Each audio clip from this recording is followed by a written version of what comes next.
Hoy vamos a trabajar la pregunta número 41.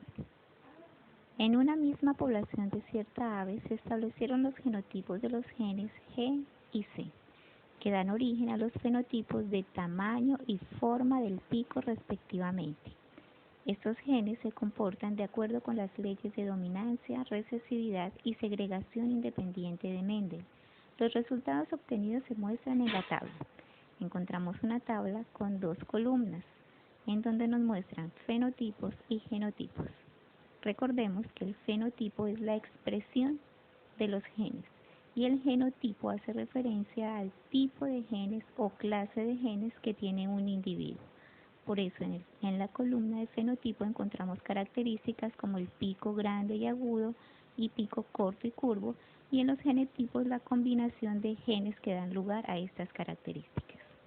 En un experimento en el que algunas aves fueron apareadas, absolutamente todos los polluelos, esto es muy importante en el enunciado, obtenidos tenían el genotipo que se menciona a continuación, presentando un pico grande y curvo. El genotipo de los padres de estos polluelos es, y nos dan 4 opciones de respuesta. Entonces es importante definir la pregunta. Nos piden indagar por el genotipo de los padres de los polluelos que tenían esta característica.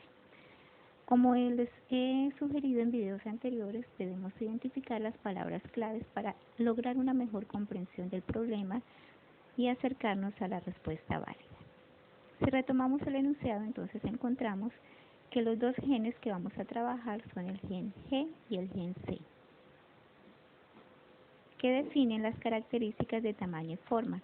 Para ello, como en cualquier otro problema de genética, entonces nuestro primer paso será definir las características que se van a trabajar, los genes responsables de cada una de ellas y determinar cuáles alelos serán dominantes y cuáles serán recesivos. En nuestro primer paso, que es la identificación de características, entonces tenemos que hay dos características. El tamaño del pico, tenemos un pico grande y un pico corto, y la forma del pico, tenemos pico curvo y pico agudo. ¿Cuáles genes son responsables de cada una de estas características? Esto lo podemos deducir de la tabla que nos presenta el enunciado.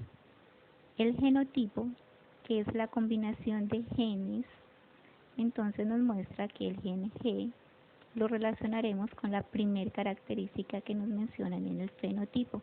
Por lo tanto, la letra asignada para identificarlo, la G, la colocaremos en el tamaño del pico. ¿Cuál característica será dominante o recesivo? Recordemos que a los genes les asignamos letras mayúsculas o minúsculas dependiendo de esto. Las letras mayúsculas serán para los genes dominantes y las letras minúsculas para los genes recesivos. Sabemos que cuando se presenta un alelo dominante, este impide que el alelo recesivo se manifieste. Por lo tanto, la característica expresada corresponderá al alelo dominante. En este caso, podremos deducir entonces que el pico grande está determinado por el alelo dominante G mayúscula. Por otra parte, el pico corto, siendo una característica recesiva, solo se podrá expresar si los dos alelos son recesivos, como se muestra en el segundo caso. De esta manera le asignamos el alelo recesivo, identificado con la letra G minúscula, a la característica pico corto. Para la segunda característica, que es la forma del pico, entonces utilizamos el mismo análisis. Vimos que en el pico agudo, las combinaciones de los alelos para esa característica son minúsculas, son letras minúsculas, por lo tanto, el alelo es recesivo. Mientras que cuando nos dicen que el animal tiene el pico curvo, la letra C, que corresponde a esa característica, es mayúscula, lo que nos indica que la característica es dominante. Entonces tenemos pico curvo dominante y pico agudo recesivo. Una vez hemos podido identificar las características y asignar el grado de dominancia o recesividad, entonces podemos seguir adelante. Recordemos qué es lo que nos preguntan. Una vez identificadas esta característica, nos dicen que todos los polluelos, toda la descendencia de un cruce, salió con el mismo genotipo. y nos piden hallar el genotipo de estos padres. Entonces, para ello, vamos a nuestro segundo paso, que es plantear el cruce, pero a partir de los descendientes. Esta es la característica de los descendientes. Tendrán el pico grande y curvo. Dos características que son dominantes, pero vemos que para cada una de ellas es heterocigoto. Recordemos que la condición de heterocigoto es cuando los dos alelos que forman la pareja del gen son distintos, es decir, uno es dominante y el otro es recesivo. Así que para la característica determinada por el gen G, vemos que la combinación es heterocigota, y para la característica determinada por el gen C, vemos que la condición es heterocigota también. Vamos a ir hacia atrás a buscar a los padres de estos individuos. Como ya sabemos, lo hemos visto en clases anteriores, todas nuestras características están determinadas en los genes, y estos genes los hemos heredado de nuestros padres. Están organizados en estructuras que se llaman cromosomas y trabajan en parejas. A cada uno de ellos se le puede llamar alelo.